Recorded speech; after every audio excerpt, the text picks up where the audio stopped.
The following program is being brought to you on the Voice America Health and Wellness Channel. For more information about our network and to check our additional show hosts and topics of interest, please visit voiceamericahealth.com. The Voice America Talk Radio Network is the worldwide leader in live Internet talk radio. Visit voiceamerica.com. The views and ideas expressed on the following program are strictly those of the host or guests and do not necessarily reflect the views and ideas held by the Voice America Talk Radio Network, its staff, and management.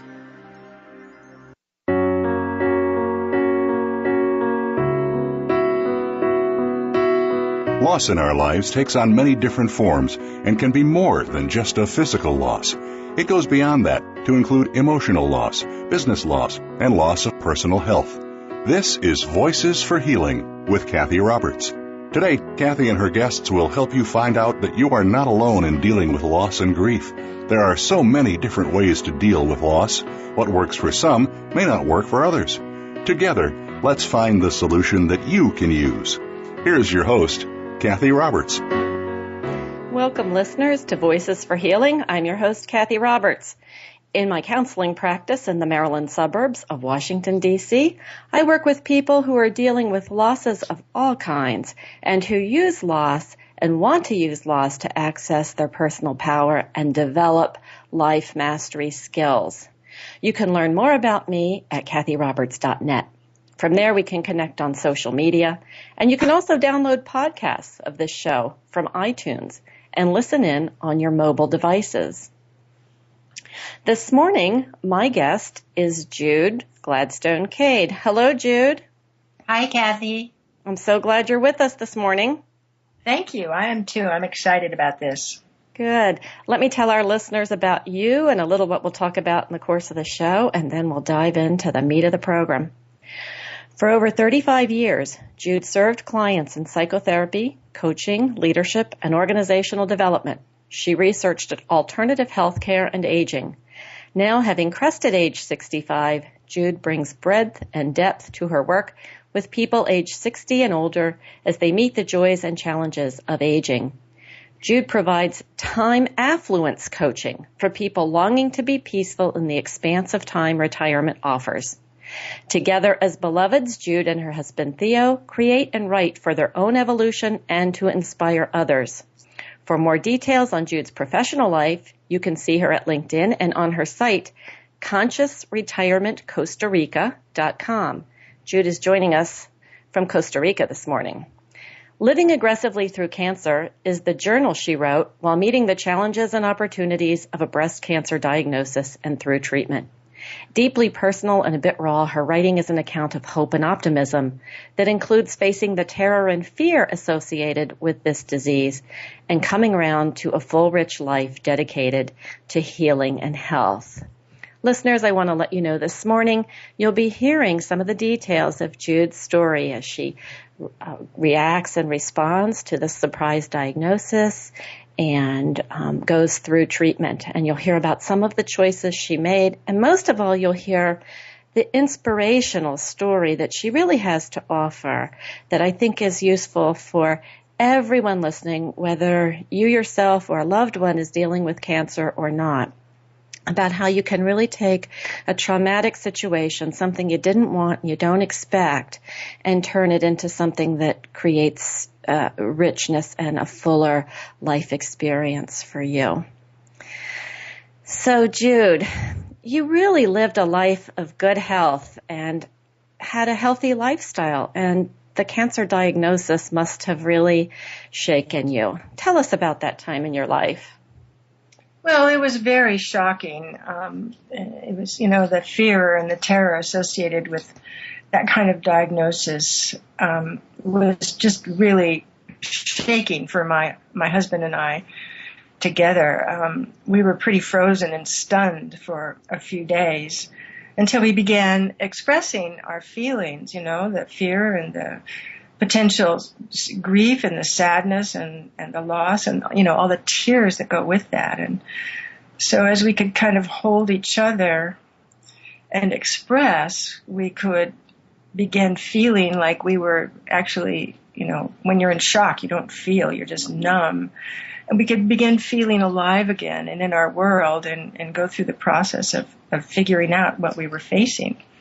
That was really important, that we could be together and hold each other, and many tears, deep tears, cleansing tears.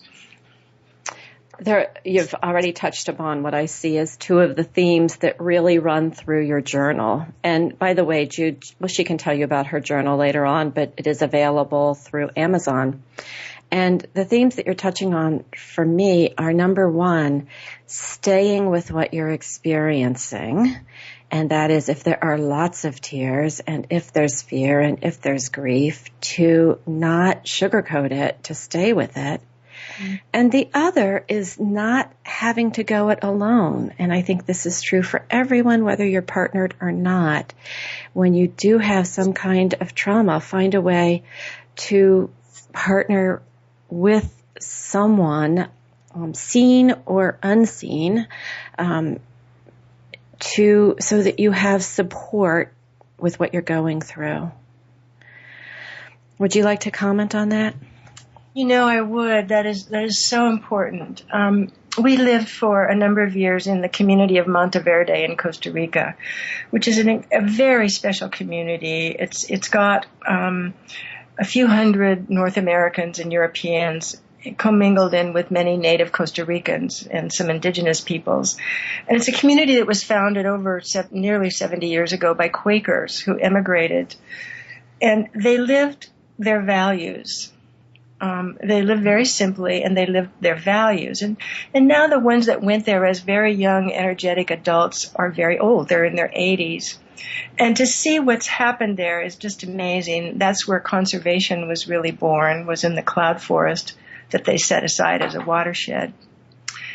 And so Theo and I had left that community just before I was diagnosed. We didn't know why. I mean, we knew why. We had this faint calling to go somewhere else, which we did. And it was very fortunate because that community is quite remote and medical treatment would have been incredibly difficult.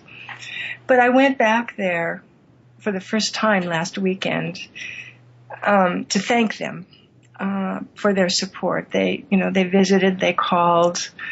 It's a long way. It's 4 hours. I took the card that they all signed to express my gratitude and how important that was, and to speak to them about one of the things that I learned was the shame associated with being ill.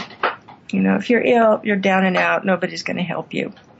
That was kind of the implant I got early on in my life. And when living in that community, I really didn't know how to be with other people in a Jude, giving and receiving. Jude, could you repeat that? Something got a little wobbly. Yeah.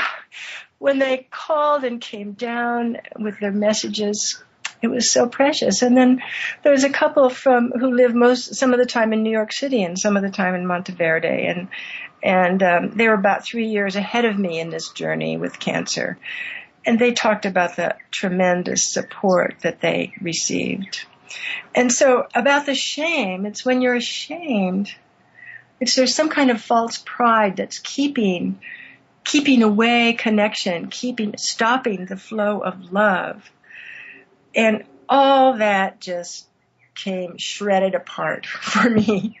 And that was a real gift from the disease, to recognize my own shame and to realize, I created it, and so I could feel it and undo it, and then feel all the love pouring in and the gratitude and so grateful, and really begin to understand what community is. Think you've seen everything there is to see in online television? Let us surprise you. Visit voiceamerica.tv today for sports, health, business, and more on demand 24/7.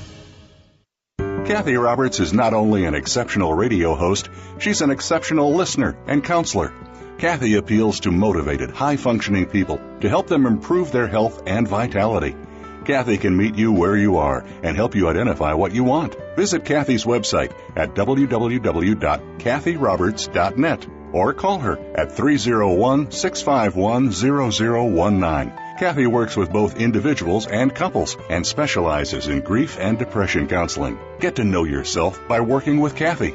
Visit CathyRoberts.net or call 301-651-0019. Cathy Roberts offers Circle of Voices teleclasses to help you focus your mind, engage your energy, and awaken your inner guide. Through this experiential and interactive series, you will know yourself more and learn to express yourself authentically in your personal life. Visit Cathy's website at CathyRoberts.net to find out about this teleclass series, designed to open you to change and engage healing in the fabric of your life. Go to CathyRoberts.net or call Cathy at 301-651-0019 for more information. Now you don't have to stay linked to your desktop or laptop. Take Voice America on the go and listen anywhere. Get our mobile app for iPhone, BlackBerry, or Android at the Apple iTunes App Store, BlackBerry App World, or Android Market.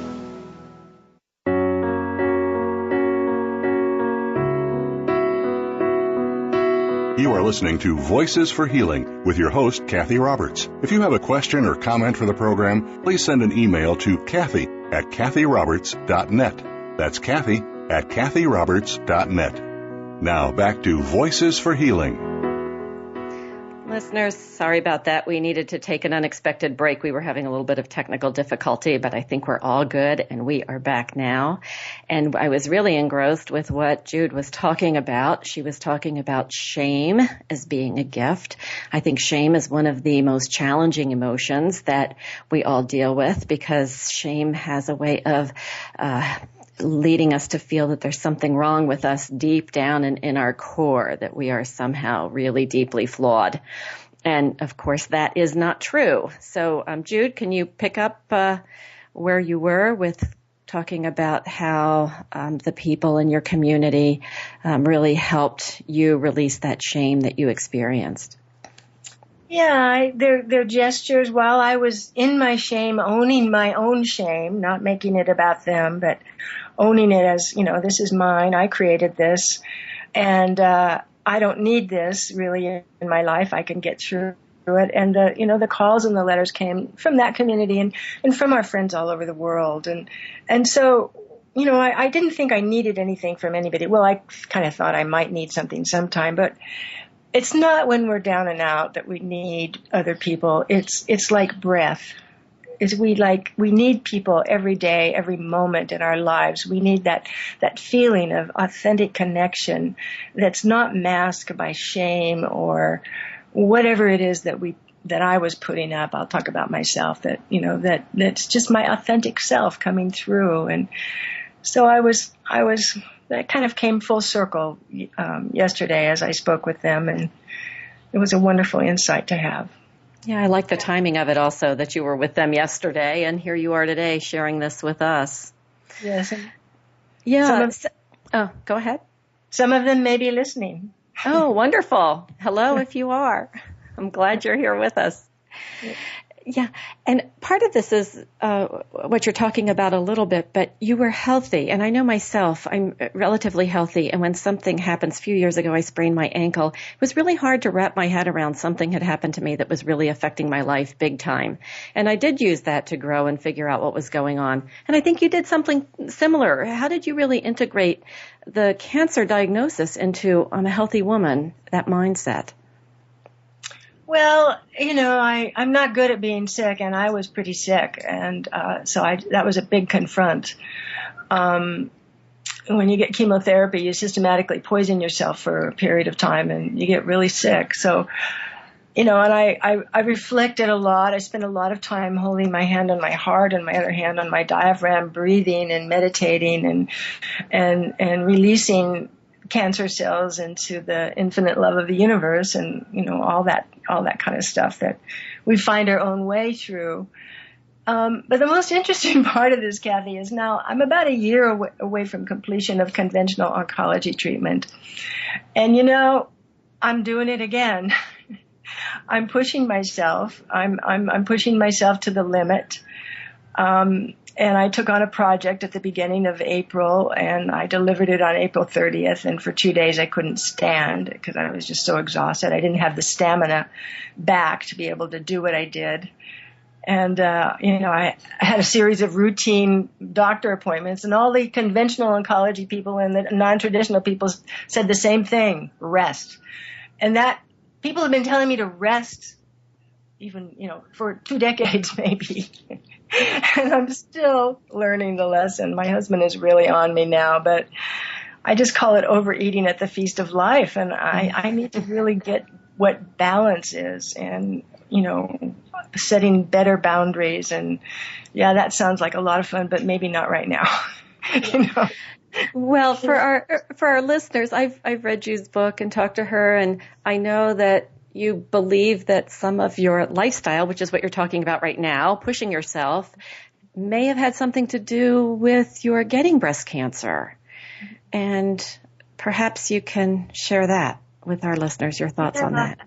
Absolutely. In my research, and believe me, it's been, it's included I always go to the Mayo Clinic for the grounding, and then I look around. And in the practice of integral oncology, they look at the precursors in the biochemistry of the body, the precursors of the different cancers. And precursors of breast cancer are stress, inflammation, which comes basically, it's a subtle thing in our body. It comes from when our body is basically unable to process what we're eating, but we don't really know it because our body is a miracle machine that processes all kinds of stuff we throw at it all the time and makes miracles out of it.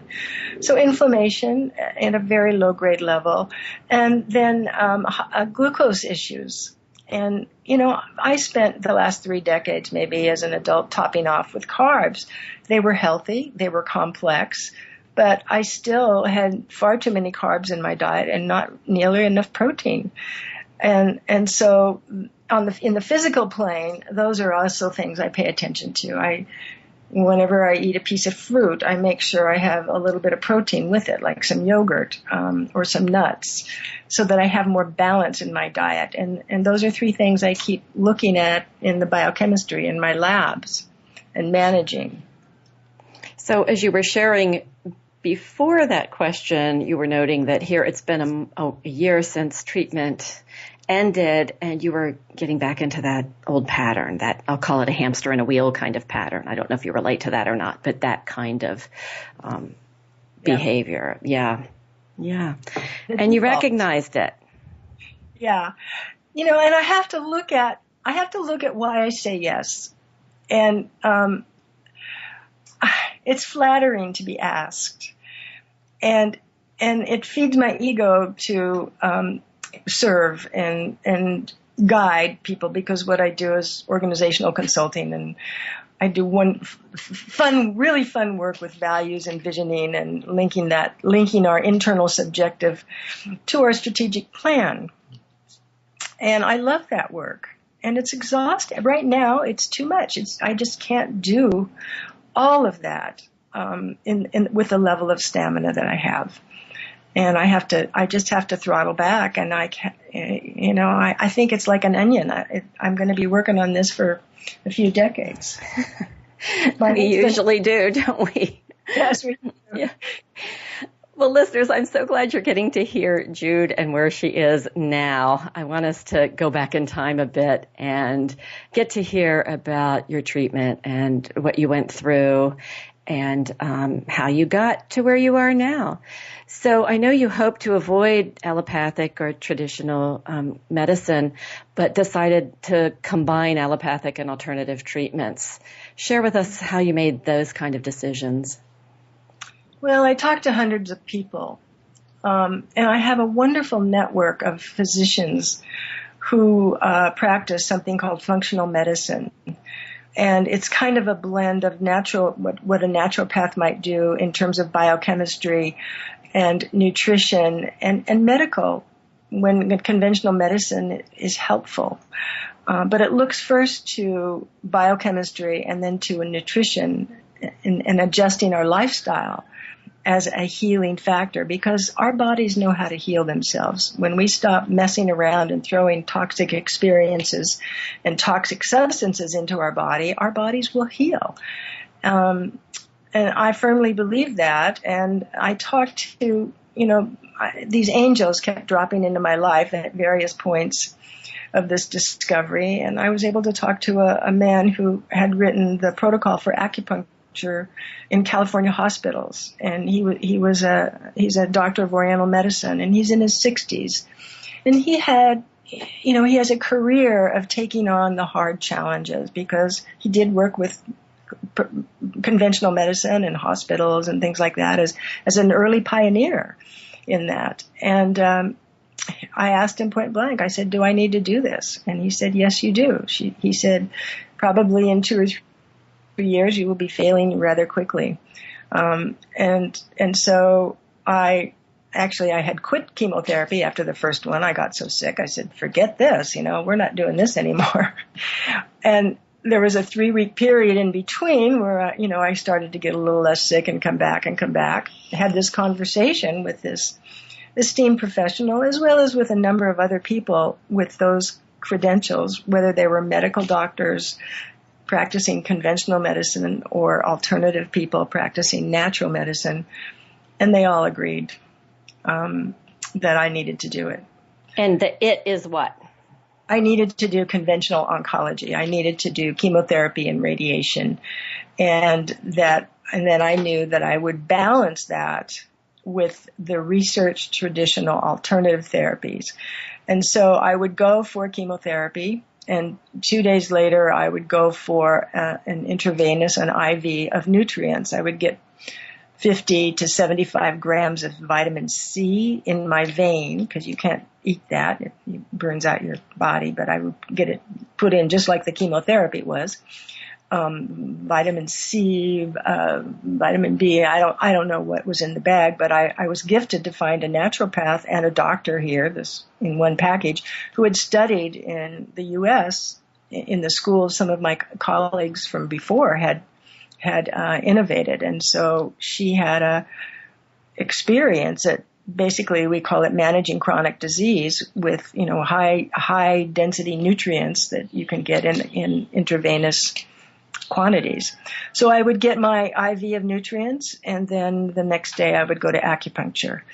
And, I was still standing at the end of chemotherapy. The conventional oncologists were just amazed at how well I was doing. I never got one infection. I didn't have, other than a terribly upset stomach and losing about 50, 60 pounds and being a mess for several months, nothing really got to me. Nothing else. I didn't have any other complication. It was a miracle. It really is. Help us understand the timeline here. When were you diagnosed with the cancer? I was diagnosed in early September 2012. September 2012. And the treatment went for about 9 months from September to May, June. Well, I had the surgery in October, and I needed, the surgeon was willing to just remove the tumor. And I said no, because I'd seen too many stories of people whose tumors had been removed and 2 years later something shows up again. I said, no, I want a double mastectomy, simple. And she was shocked, and she said, you have to think about this. And I said, I'm going to take care of this, and I'm going to take care of it once. And so I'll choose a double mastectomy, thank you. And then I said, I don't want reconstruction. I don't want anything that's not me in my body. She was shocked again, and she said, you have to think about this. So, I did, and Theo and I spoke, and it's fine. I'm just, a year later, I love my new body. And so I made that choice. And then during the surgery, we uncovered that 19 out of 22 lymph nodes were impacted. However, their edges were all clear. So that's really was the tipping point that made all of the alternative people say, yes, you need to do the chemotherapy and radiation. So chemotherapy started in November and ended in April. Radiation started in May, ended in June. And I continue to get scans and tests and things regularly. And so I'm kind of in a maintenance mode right now. I'm taking a pharmaceutical that suppresses the estrogen in my body because the cancer that was in my body was feeding on estrogen. So I take that and some some supplements for bone health and antioxidants, and I drink green juice, and I'm very careful about my diet, and I'm tired. Yeah, you're still tired. I think what people don't understand is after this, you might look pretty good and they're kind of happy that there's no cancer. Well, nothing can ever say there's no cancer. No test that anyone can ever give you can ever tell you there's no cancer. And so it's like I live with this, and most of the time it's okay. I'm, upbeat, and I don't believe I have any cancer in me. And sometimes when it's time to go for a scan, or between the scan and the report, which I, go down and fish out myself immediately, it's pretty scary. It's kind of frightening. And Theo and I go back into the conversations of the one left behind, and, which is an open conversation now in our marriage. Well, I was moved by your decision to have the double mastectomy. It sounded like a very brave thing to do. And I share your thoughts about not wanting stuff that isn't me in my body, and yet I have no idea what I would do if I needed to make that decision. So I was really impressed with what that was to me was a willingness to take charge and be yourself in your medical decision making and in the world with your new body. Absolutely. And, I went immediately and I am not identified with my breasts. I mean, my breasts have, I was 65 years old. My breasts were lovely, and I had much pleasure from them and my husband. And so they served very well. I didn't have children, but, my breasts served for pleasure and beauty, and but yet I was not identified with them. And that would seem to make a difference. I don't need these parts anymore. And so it sounds like we're almost at the time where we would be taking a break. Hope that you are hearing what Jude is saying. And so we will take a break now, and we'll be right back.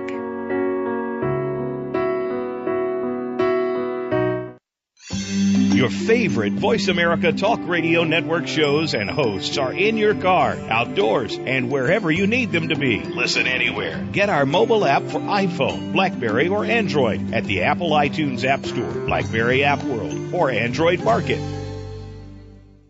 Cathy Roberts offers Circle of Voices teleclasses to help you focus your mind, engage your energy, and awaken your inner guide. Through this experiential and interactive series, you will know yourself more and learn to express yourself authentically in your personal life.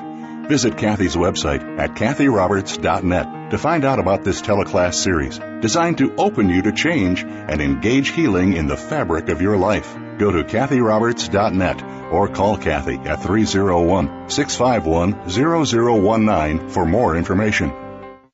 Cathy Roberts is not only an exceptional radio host, she's an exceptional listener and counselor.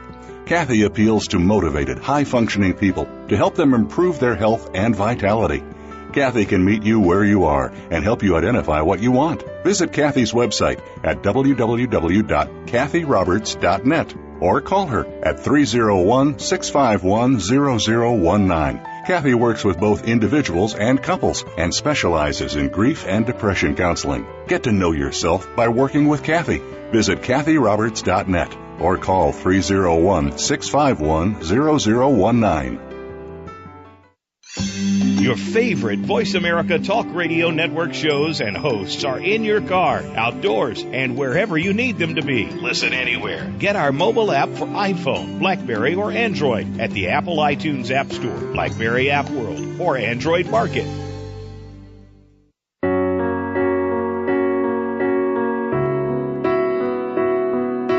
You are listening to Voices for Healing with your host, Cathy Roberts. If you have a question or comment for the program, please send an email to Cathy at cathyroberts.net. That's Cathy at cathyroberts.net. Now back to Voices for Healing. Welcome back, listeners, to Voices for Healing. This is Cathy Roberts, and my guest is Jude Gladstone Cade. Jude is sharing with us her story about being diagnosed with breast cancer in September of 2012.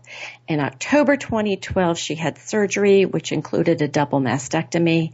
And then she had chemo for about 6 months and radiation for about 2 months. All of that ended about a year ago. And Jude is living at this point cancer-free. Part of Jude's story is the transformation that happened for her as she was living with cancer. And in the introduction to her journal, she's clear that for many years she lived a life of contemplated suicide and even tried to overdose on pills over 20 years ago.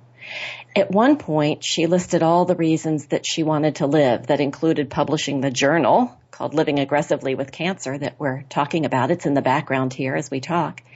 Continuing to grow in consciousness and contributing to the body of her life's work. Jude, was there a single point at which the will to live shone forth, or was it a slower, more gradual awakening to aliveness that you experienced?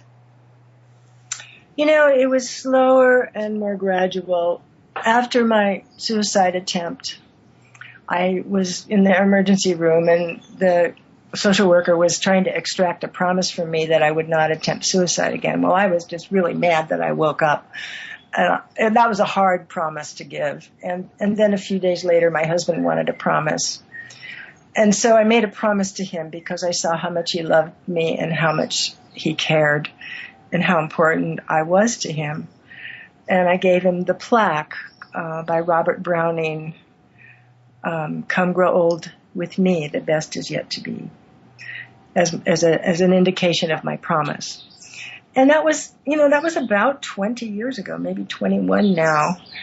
And maybe somewhere 7 years ago or something, I said, I don't have this ace in the hole, ace in my pocket, which was my plan for suicide that I'd had since a teenager, that not if, but when things got bad enough, I would suicide. And I noticed it had lifted. I had changed, I had therapy, I had changed many things in my life, but I noticed it had lifted. But I was thinking this morning, Cathy, as I was listening to your intro and your practice, your description of your practice about grief and loss.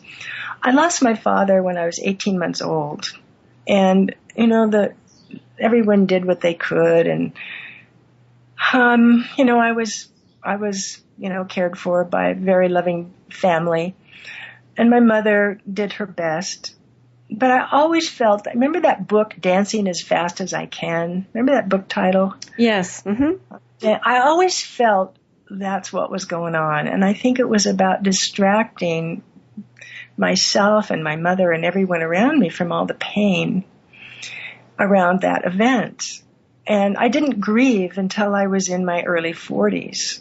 And at that point, I don't know what happened. I was in therapy. I was in therapy a lot, and I just started to grieve as though I had lost my father a day before. And it was an amazing, couple of years of my life of grieving something that had happened, almost 37 years ago, as though it were current. In some way it still was, wasn't it? Yeah. If it hadn't been grieved early because you couldn't, how could you really do much of that at 18 months? It would continue to in some way be alive in you. So I'm really glad that in your 40s you finally, and I don't mean finally in a way like what took you so long, but more finally you were able to go to that dark place, that hard place. Right. And that was just before my suicide attempt. It was interesting. I was probably still in that. But I was thinking, then no one really knew how to grieve. And I was thinking about your practice and what a gift you bring when you serve people and helping them through loss and grief, and how wonderful that is to have available now, people like yourself who can help out with that. Thank you, Jude. Yeah. So go ahead. In terms of a moment, I don't know. I still have some brain fog here, and I can't quite remember when, but it seems like in the last few weeks or months I declared I wanted to live. I can ask my husband, and he might be able to remember that. But I actually never even made a declaration until recently. But I did, and I have. Yes, you have.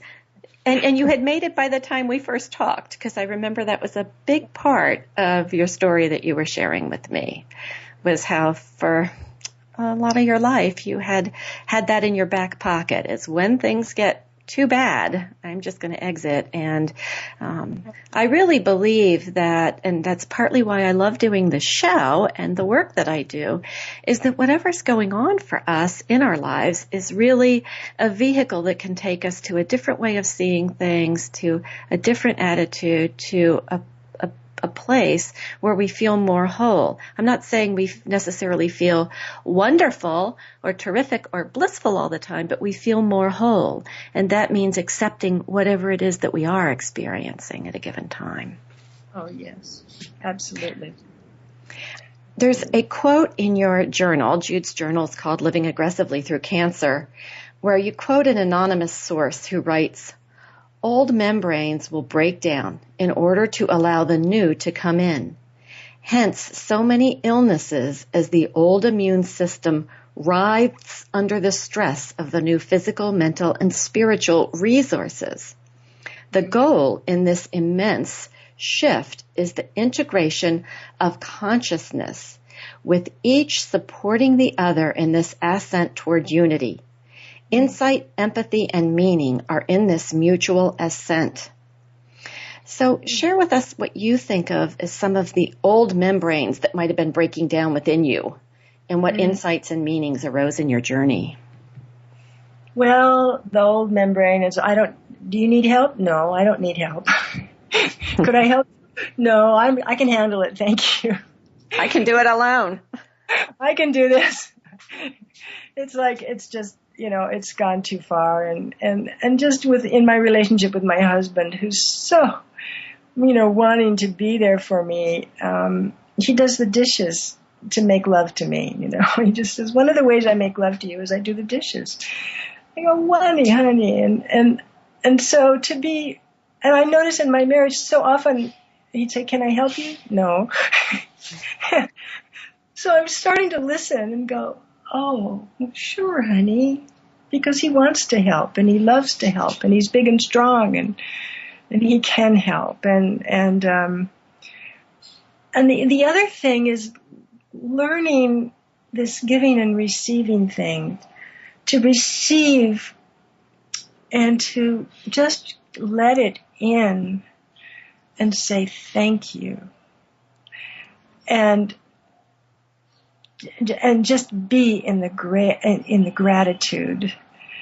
And how important that is. The brain fog is coming in, and I can't quite bring that to full circle.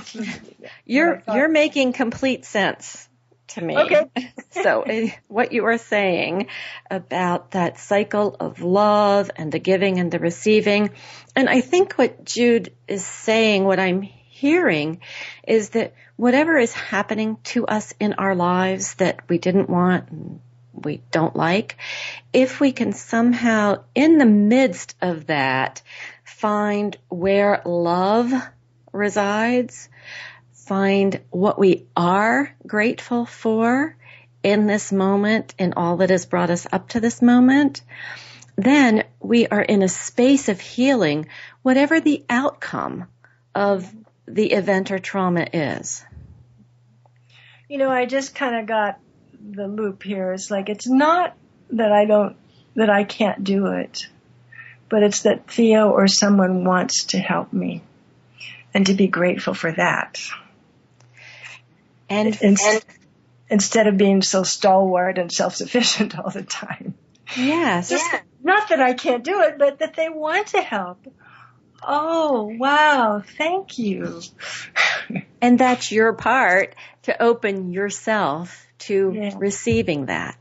Yes. Yeah. You and Theo had a mantra, I think, or I called it a mantra, that you mentioned in your book, and that was love becoming visible. And share how you began to connect with this. And I think it's what maybe you just did, but maybe you have other stories or anecdotes about how you and Theo in this process through your hearing about the cancer, learning about it, the denial you first went through, the treatment that you went through, your changing body, and all of the difficult times during the chemo and afterwards. You lost so much weight, but all during that time, love became more and more visible. Mm-hmm. Can you share more about that with us? Yeah, it's like we were together 24/7 for a good 18 months. And I don't know. I mean, we always do well together, but at one point, Theo started writing me a love note. He wrote me a love note.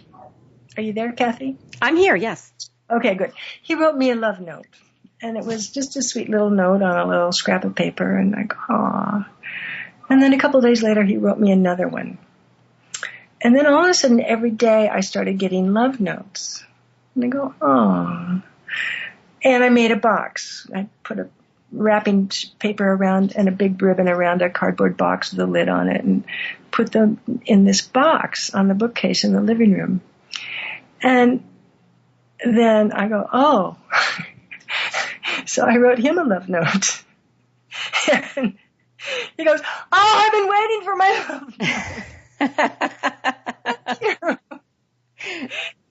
And then there were several months where every day we wrote a love note. We would begin our day with some meditation together.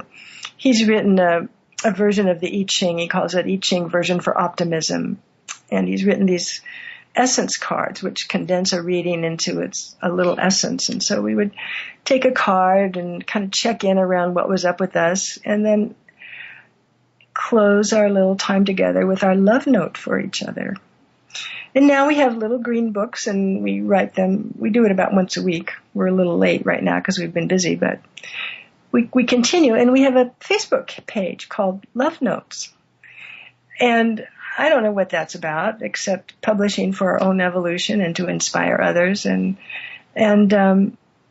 it's love becoming visible. It's just, the sweetness that we can begin our day with and the connection. This is a beautiful place to take our final break here. We're coming up on the need to do that.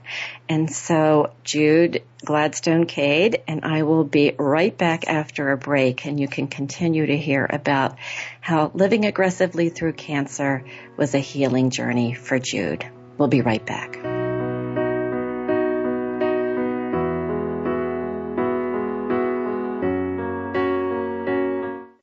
Looking for exciting video content live and on demand? Visit www.voiceamerica.tv for exclusive content you just can't find anywhere else. That's voiceamerica.tv. Tune in now.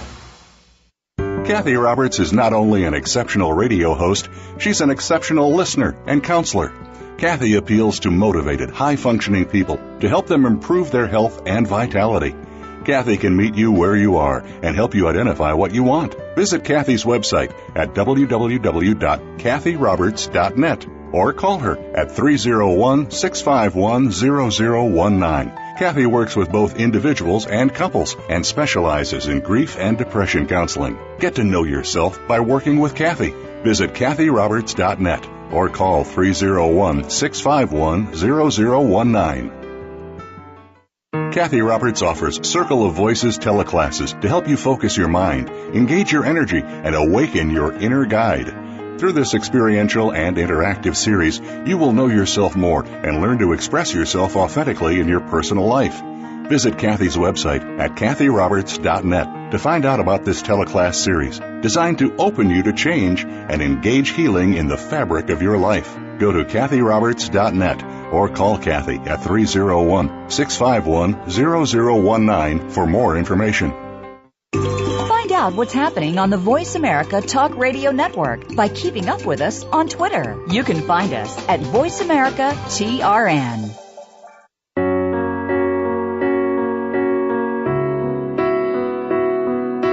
You are listening to Voices for Healing with your host, Cathy Roberts. If you have a question or comment for the program, please send an email to Cathy at cathyroberts.net. That's Cathy at cathyroberts.net. Now back to Voices for Healing. Welcome back, listeners. This is Cathy Roberts, and I'm talking with Jude Gladstone-Cade about her experience with cancer. And Jude went through a paradigm shift at one point in her treatment, where she moved from thinking about having 10 to 20 more years, which is what the traditional doctors told her she would have by going through the surgery, the chemo, the radiation. They said you'll have about 10 to 20 more years when you go through that traditional treatment, which is the typical lifespan following that choice of treatment.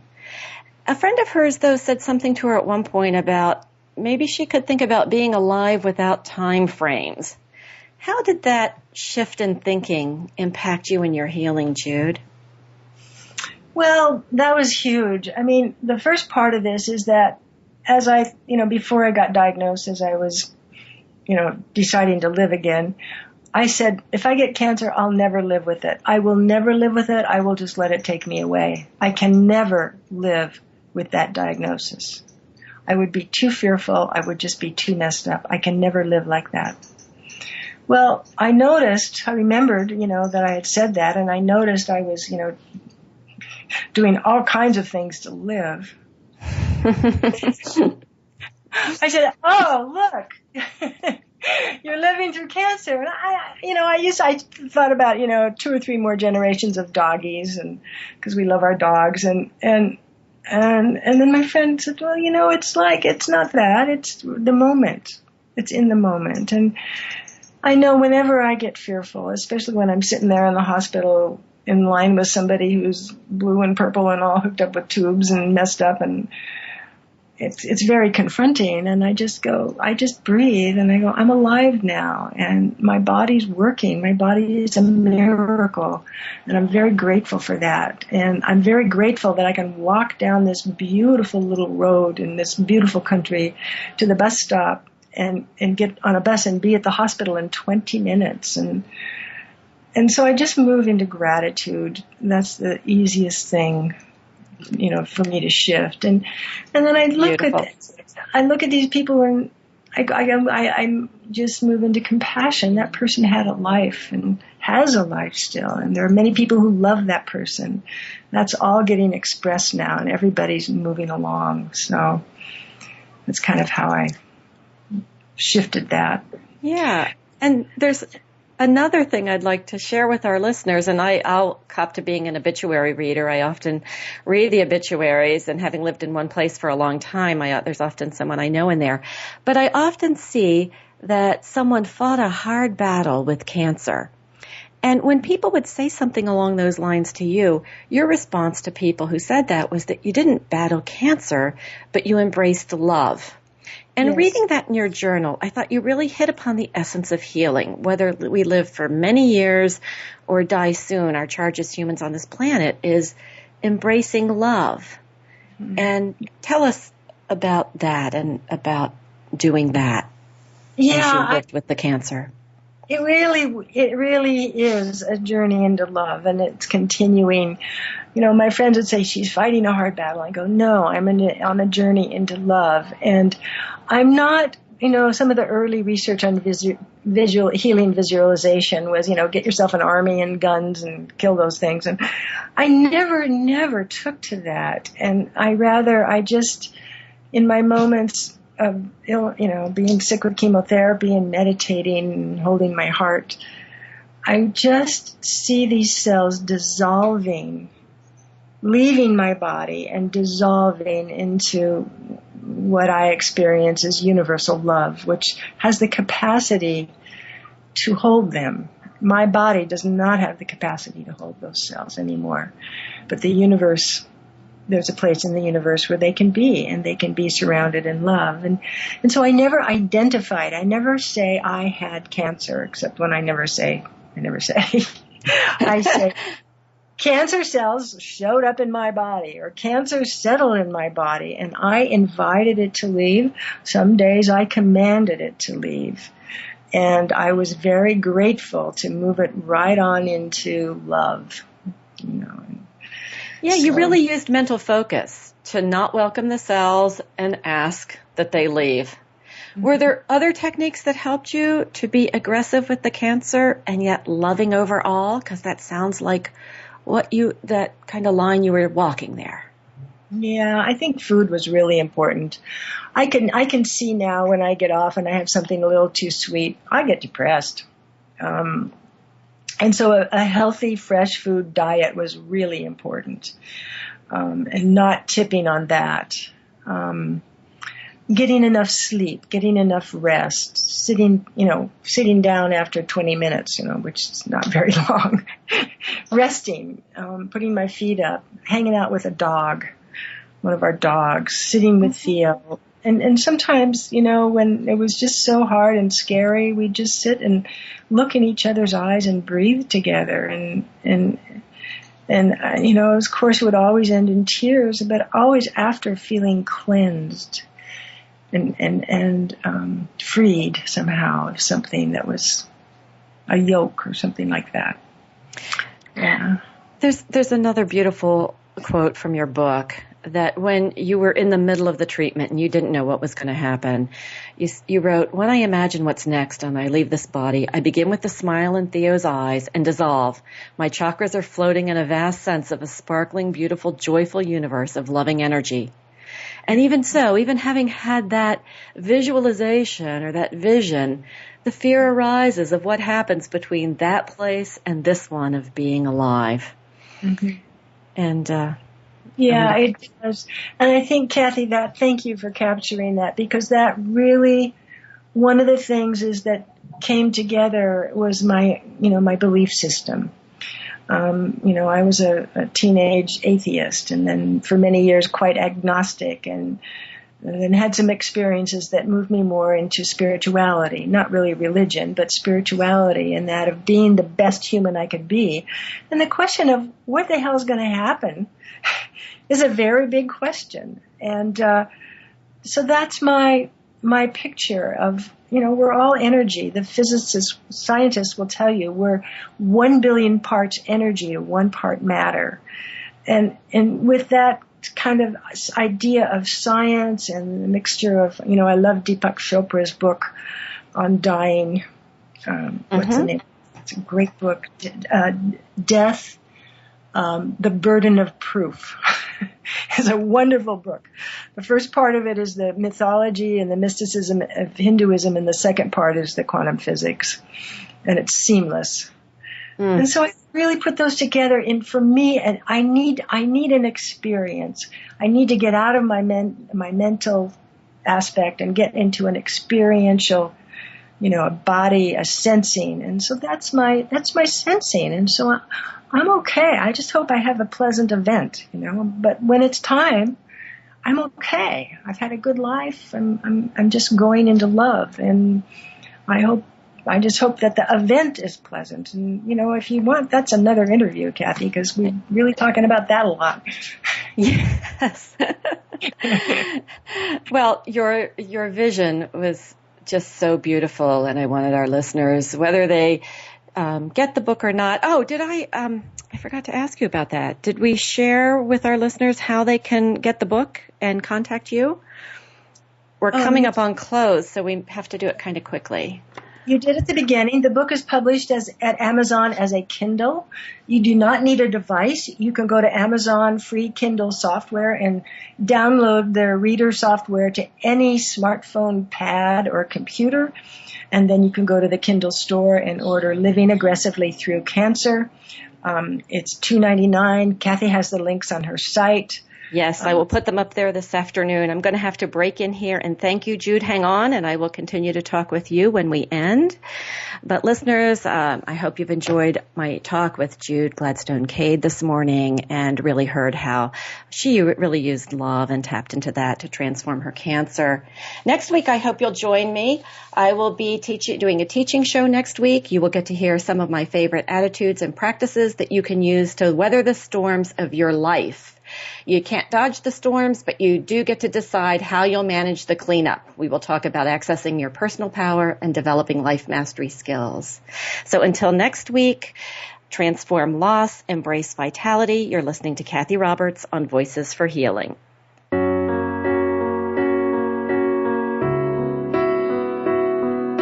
Thank you for listening to Voices for Healing. Please join Cathy Roberts again next Monday morning at 8 a.m. Pacific Time, 11 a.m. Eastern Time on the Voice America Health and Wellness Channel. We wish you the best recovery from your loss, and we'll talk again next week.